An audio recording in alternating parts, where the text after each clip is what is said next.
Sedicom Thiès au service de l'Évangile, tous ensemble pour partager la joie de l'Évangile.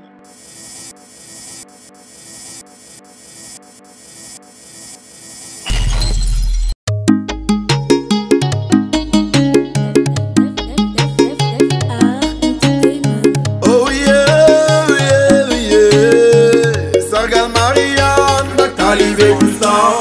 Na tuna sile xamne buo. Gen ci bindef mari jigen gen nula. Deglu la yermande suñuy ñaan. Na tuna sile xamne buo.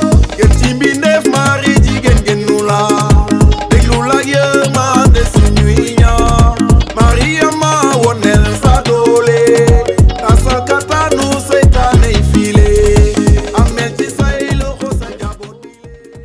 Chers amis croyants, chers pèlerins, bonjour. L'abbé Gabriel Mbalsis, curé de la paroisse Notre-Dame de l'Assomption de Morolan et recteur du sanctuaire diocésain, Abbé Ouzario Gomis, directeur diocésain des œuvres, moi-même votre serviteur, nous avons convoqué ce point de presse consacré à la 34e édition du pèlerinage diocésain au pied de Notre-Dame de Morolan. Et de dire l'état actuel des démarches préparatoires aussi bien à Thiès qu'à Morolan. Et à ce propos, nous parlerons à deux voix, l'abbé Gabriel Mbalsis, curé de Morolan, et moi-même, directeur des œuvres. La deuxième chose, nous vous informerons des nouveautés du pèlerinage. Il s'agira là aussi de la présidence de la messe, des foyers des marches des jeunes, de la vente des badges des synodes diocésains dont les premières assemblées générales ont commencé cette année. Nous parlerons aussi de la nomination de son Excellence Monseigneur André Gueye comme archevêque de Dakar et administrateur du diocèse de Thiès, étant donné que ce sera certainement son dernier grand pèlerinage à Morolan en tant qu'évêque et maintenant administrateur du diocèse. Comme nous y invite l'année de l'espérance, nous devons aborder également la question de l'espérance relativement à la vie du diocèse en synode, mais également à la nouvelle mission de Monseigneur André Gueye à Dakar. La troisième chose pour terminer consistera à attirer l'attention des jeunes. À ce propos, je laisserai la parole à mon proche collaborateur, l'abbé Jean-Emmanuel Tim. Il encouragera les jeunes autant qu'il attirera leur attention sur des défis à relever quant à la marche du pèlerinage et quant au comportement et à l'exemplarité et même la mission qui est attendue des jeunes. Voilà dessiner les contours de ce point de presse que nous allons aborder étape après étape.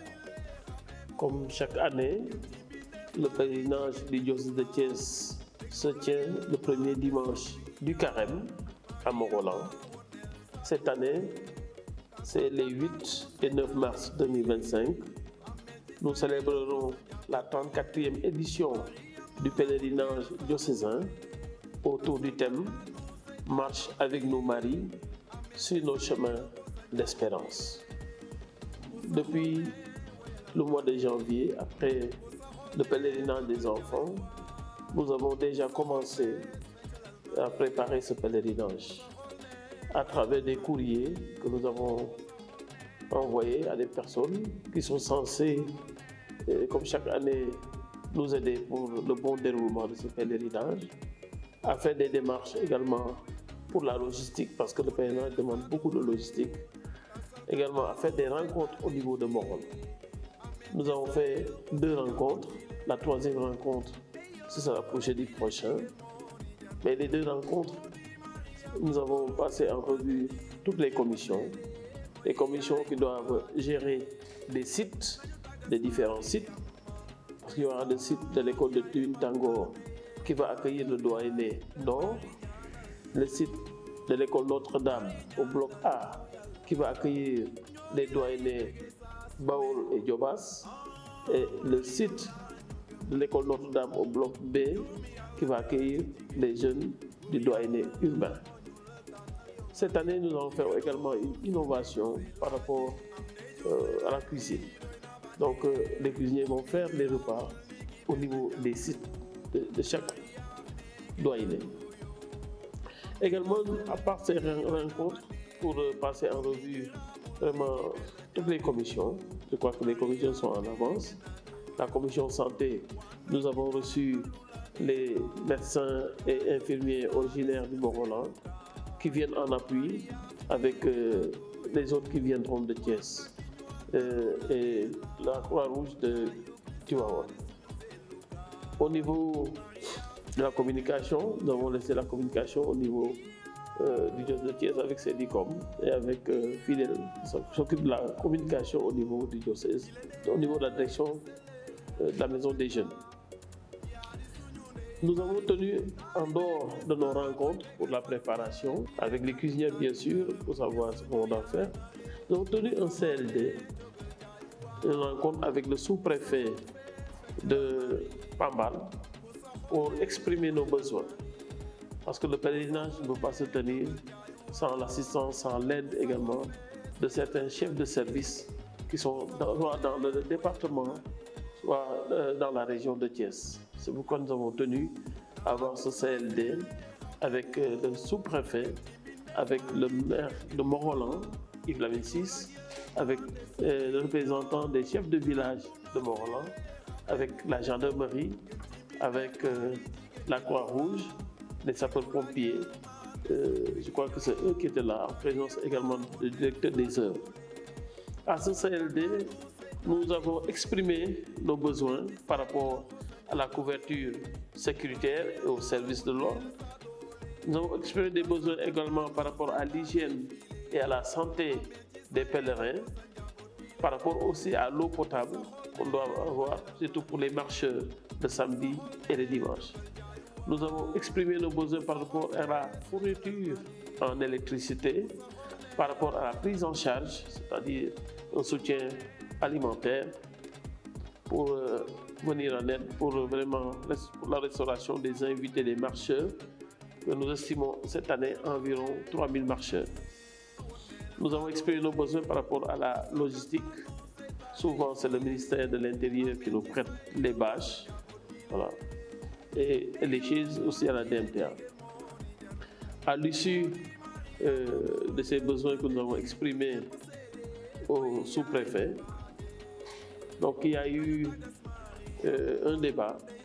Chaque chef de service a pris la parole pour dire ce qu'il pensait, ce qu'il devait faire. À ce CLD, nous avions exprimé le besoin d'interdire les Jakarta. Parce que les Jakarta font souvent des dégâts. C'est au périmètre où nous allons célébrer l'Eucharistie et tout autour. Cette année, il y a une innovation et le sous-préfet a pris vraiment sur ses engagements que les vendeurs tout au long de la route, donc c'est interdit. Donc il n'y a que lui qui peut donner la permission pour cela. Mais il est très intransigeant et a demandé à la gendarmerie ceux qui vont vendre, il faut les arrêter. Voilà.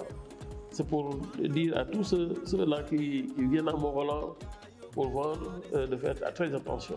Bon. On ne pourra pas intervenir parce que le commandant nous a demandé de ne pas intervenir. Et par rapport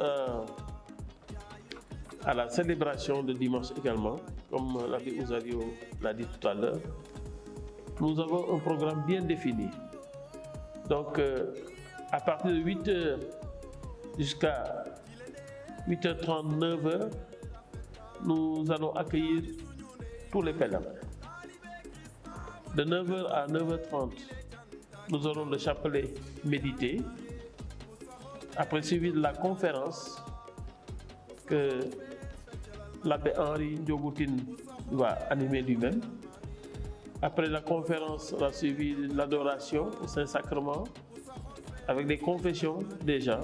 Les prêtres qui seront disponibles sont invités dès 9h à se mettre dans l'église ou bien dans les environs pour confesser tous les pèlerins.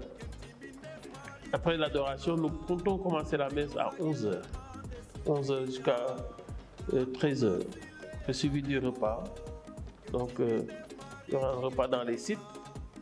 Un repas également précipité pour les prêtres religieux, religieuses et les autorités qui seront invitées. Après cela, à 16h, Monseigneur ira bénir les objets de piété et bénir les pèlerins pour la fin de ce pèlerinage. J'ai traduit aussi nos reconnaissances à l'endroit de tous les jeunes, toute la jeunesse du diocèse, pour leur amour envers Dieu à travers Marie. Donc c'est une démarche de foi, je pense que tout le monde le sait déjà. On ne part pas à Morolan avec la marche comme marathon, mais nous partons avec foi et attachement. Donc tout commence par la spiritualité, la liturgie, c'est-à-dire nous allons au début de la marche, le samedi, à partir de 15h, je pense que c'est dans les affiches et c'est bien précis. Nous serons là, rassemblés à la maison des jeunes pour le premier groupe et l'autre groupe au niveau de l'Ehar. Donc on aura ces deux foyers de marche qui seront animés et encadrés par des jeunes de l'encadrement du diocèse, par les sapeurs-pompiers, par la gendarmerie et sans doute aussi par les scouts qui vont nous aider. Donc aussi, nous encourageons aussi les jeunes à être beaucoup plus attentionnés à l'endroit des hommes de tenue, les gendarmes qui seront là pour nous aider et les sapeurs-pompiers et la Croix-Rouge aussi, à écouter les directives qu'ils vont nous peut-être donner et essayer en tout cas de mettre en valeur les valeurs chrétiennes de respect et de discipline pour une bonne marche. Toujours dans l'hospitalité, nous invitons à tous les jeunes aussi d'avoir en main le chapelet. Parce que nous allons méditer, nous allons prier Marie, intercéder, afin qu'elle puisse intercéder pour nous avec le chapelet. Donc que chaque jeune se munit au moins de son chapelet et une bouteille d'eau si possible, toujours dans cette marche. Arrivé à Morolan, comme l'a dit l'abbé Gabi, nous allons nous rencontrer à Palo. Et une fois à Palo, les deux foyers de marche entreront ensemble à Morolan et nous allons faire la bénédiction de l'accueil, la prière de l'accueil au niveau de Tuntangor, en face du garage de Morolan. Là, nous serons accueillis et bénis par sans doute l'évêque ou bien un prêtre, mais d'ici là, ce sera beaucoup plus clair. Donc, toujours dans la logique de l'organisation, ça c'est la spiritualité. Arrivé à Morolan, nous aurons la veillée du samedi à partir de 21h. Donc, cette veillée, comme nous l'avons vu l'année dernière, nous a beaucoup aidé à booster notre foi et notre amour envers Dieu. Donc, on avait sans doute noté la présence de pas mal de jeunes et nous invitons ces mêmes jeunes à venir à cette veillée de prière. Et la conférence sera animée par l'abbé Josué, que je salue au passage, et le groupe diocésain qui va nous aider dans l'animation aussi de cette veillée. Donc c'est ça, disons, le programme du samedi. Et le reste, moi je pense que c'est à chaque jeune de faire beaucoup plus d'efforts, de mettre en tête que nous sommes venus à Morolan non pour autre chose, mais que pour prier et se confier à Dieu pour nos projets, pour notre avenir. Donc nous invitons tous les jeunes à éviter tout ce qui pourrait être en tout cas un échec de ce pèlerinage. Nous appelons aussi toujours les parents, les mamans qui seront là le dimanche aussi, à suivre les indications des gens qui seront là pour nous aider dans l'encadrement, pour que, en tout cas, nous puissions aller à Morolan en paix et revenir en paix. Et sur ce, nous appelons aussi aux chauffeurs d'être beaucoup plus vigilants pour le voyage des délégations. Le deuxième niveau de communication de ce point de presse va concerner à présent les nouveautés de cette 34e édition du pèlerinage à Morolan. Parmi les nouveautés, il y a le synode diocésain. Être en synode, c'est marcher ensemble. Aller en pèlerinage, c'est aussi marcher, surtout en ce qui concerne les jeunes. Et je crois que nous pouvons bien faire un lien entre le pèlerinage à Morolan et le synode diocésain. Certes, le synode a été ouvert depuis l'an dernier, mais c'est cette année que nous avons commencé les tenues des grandes assemblées générales et les mini-sessions. Il est heureux de garder cela à l'esprit en permanence et que cette marche pèlerinage des jeunes soit une contribution et une expression du synode que son Excellence Monseigneur André Gueye a convoqué dans le diocèse de Thiès. Je demande donc à tous les jeunes de faire davantage preuve de synodalité et nous y reviendrons. Autant le dire maintenant, les foyers de marche comme nouveauté. Habituellement, les jeunes du doyenné urbain et ceux qui venaient du bord se rencontraient devant l'ancienne chapelle de Saint-Pierre-Claver de Grand Thiali. Depuis qu'il y a eu cette maison des jeunes qui est le quartier général de tous les jeunes du diocèse, il a été proposé de commencer les marches pèlerinages ici. D'abord le rassemblement. Je crois qu'il est important, je veux dire, que les jeunes s'approprient leur maison, qu'ils la fréquentent et qu'ils fassent une animation de leur propre maison. C'est ainsi que nous leur demandons, plutôt que d'aller à Grand Thiali, de se rassembler ici à la maison des jeunes pour prendre le départ. De l'autre côté, du doyenné nord surtout, des jeunes de Mboro prenaient des bus et des cars jusqu'à Noto et de Noto ils marchaient pour Morolan. Ceux de Lalane pouvaient marcher jusqu'à Koudiadien et avec ceux de Koudiadien ou séparément passer par Palo et entrer à Morolan. Quant aux jeunes de la paroisse Pangenou Lehar, ils pouvaient prendre le départ du Lehar en marchant vers Morolan et en passant par Palo. Les jeunes eux-mêmes, réunis en coordination, ont proposé d'avoir un seul foyer de marche qui est Palo. Évidemment, les jeunes de Lalane vont aller à Koudiadien, ceux du Lehar vont quitter le Lehar, mais ils vont se donner rendez-vous à Palo. Cela est important dans le cadre de la synodalité, mais c'est important également pour la direction des œuvres qui ne verra pas ses forces dispersées quant au service que les jeunes attendent.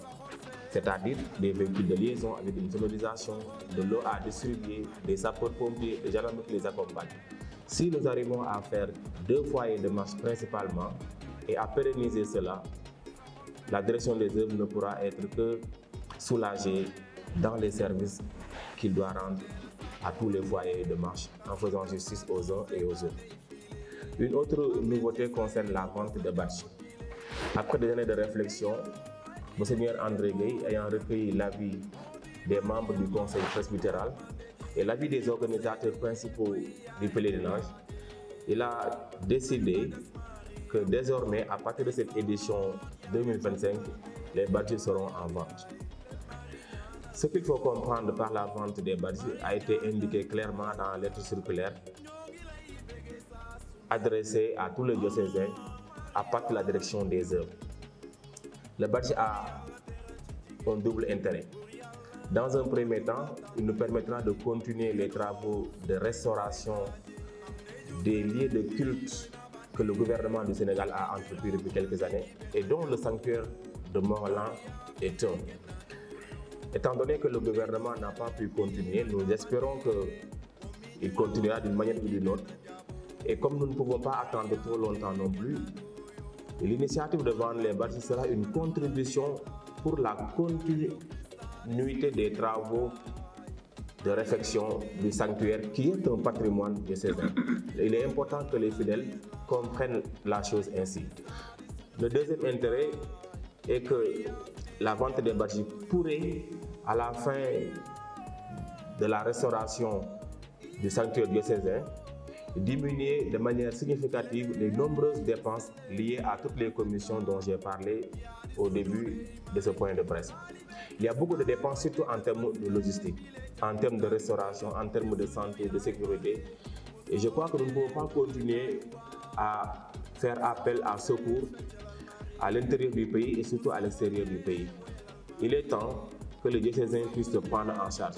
Il fut un temps dans ce diocèse, nous disions « Yore se bop, yore se diago ».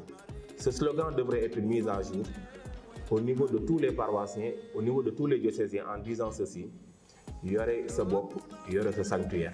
Je crois que ce serait important que les fidèles comprennent la décision de son Excellence de faire du badge quelque chose d'obligatoire en termes d'achat. Il est valable aussi bien pour les adultes que pour les jeunes. Il y a une autre nouveauté, il ne me plaît pas de l'évoquer ainsi, mais je crois que c'est important de le dire. Ce sera certainement le dernier pèlerinage auquel Monseigneur va participer comme évêque du diocèse de Thiès et maintenant administrateur du diocèse de Thiès.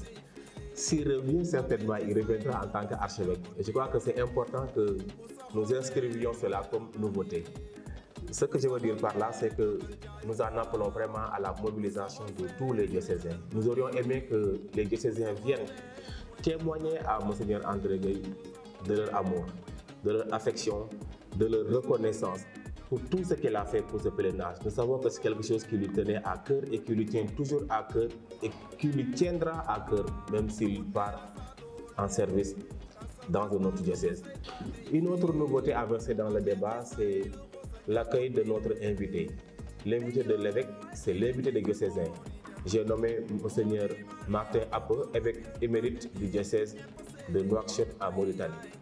Il me semble que c'est au hasard d'une discussion, d'ailleurs une discussion voulue par la Providence, que l'idée a été émise par Monseigneur Martin Ape de venir présider la 34e édition du pèlerinage. Et c'est sur invitation de Monseigneur André Gueye qu'il a décidé finalement de venir. C'est un honneur pour notre diocèse, parce que depuis qu'il est évêque de Nouakchott, il n'a jamais eu l'occasion de présider ce pèlerinage qui est très important. Nous invitons tous les jeunes à venir massivement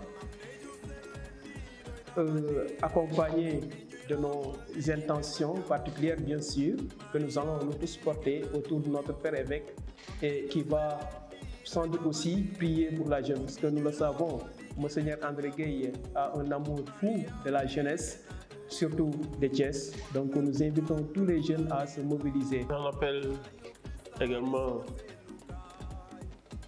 paroissiens de Mont-Roland qui chaque année accueillent le pèlerinage. Je les félicite d'abord parce qu'ils ouvrent leurs portes pour accueillir plein de pèlerins dans leur maison, surtout les quartiers de Tuntangor et une partie de Pakamkoui. Vraiment, merci à eux. Et j'en appelle également aux autorités administratives, surtout la sécurité alimentaire, dans la mesure du possible, de venir en aide ces familles qui accueillent tant de pèlerins. Pour beaucoup de dépenses, beaucoup de sacrifices pour bien accueillir ces pèlerins. L'innovation cette année, on a parlé des badges, mais vous verrez au niveau des badges qu'il y a un numéro de téléphone 77 821 48 57 où chacun peut envoyer soit sa quête, soit également un soutien pour les travaux du sanctuaire diocésain. Il y a un numéro qui est sur chaque badge. Donc nous en appelons à la générosité de tous les chrétiens pour notre sanctuaire. Aller à Mont-Roland en cette 34e édition du pèlerinage consiste également à jubiler. Jubiler parce que l'espérance comme vertu théologale ne déçoit pas. L'espérance nous pousse à vivre. L'espérance nous pousse à marcher, quelle que soit la fatigue. L'espérance nous pousse à continuer notre engagement, quels que soient les changements qui interviennent dans l'Église et dans le diocèse. Nous sommes convaincus que le Seigneur qui a voulu que Monseigneur André Gueye soit archevêque nommé de Dakar, le Seigneur fera tout pour que nous ayons un pasteur selon son cœur. Et nous allons porter cela dans la prière, animés de l'espérance que le Seigneur ne nous laissera pas longtemps sans un pasteur au service de son peuple, de son Église à Thiès. Voilà les différentes nouveautés dont j'ai voulu parler pour que nous attirions davantage l'attention des fidèles, quelle que soit leur responsabilité, à participer plus massivement dans l'organisation de ce pèlerinage, qu'il soit un pèlerinage réussi et rempli de grâce comme je l'ai dit. Ensemble, avec mes proches collaborateurs, nous vous proposons la prière de la neuvaine. Notre secours est dans le nom du Seigneur Qui a fait le ciel et la terre. Seigneur notre Dieu, nous venons devant toi avec des cœurs pleins d'espérance et de foi. Nous te rendons grâce pour la présence de Marie, notre Mère, qui marche à nos côtés sur nos chemins parfois sinueux. Ô Marie, Notre-Dame de l'Espoir, toi qui es notre étoile dans les ténèbres, guide-nous sur le chemin de la vie. Aide-nous à ouvrir davantage au cœur à l'espérance, même lorsque les épreuves se présentent à nous. Que ta douceur et ta force nous inspirent à avancer avec courage, sachant que tu es toujours là pour nous soutenir. Nous te confions nos intentions, nos joies et nos peines. Avec Marie, nous te le demandons par Jésus-Christ, notre Seigneur. Amen. Je vous salue Marie, Pleine de grâce, le Seigneur est avec vous. Vous êtes bénie entre toutes les femmes, et Jésus, le fruit de vos entrailles, est béni. Sainte Marie, Mère de Dieu, priez pour nous pauvres pécheurs, maintenant et à l'heure de notre mort. Amen. Notre-Dame de Morlan, Priez pour nous. Notre-Dame de l'Espérance, Priez pour nous. Notre-Dame de la Route, Priez pour nous. au nom du Père et du Fils et du Saint-Esprit. Amen.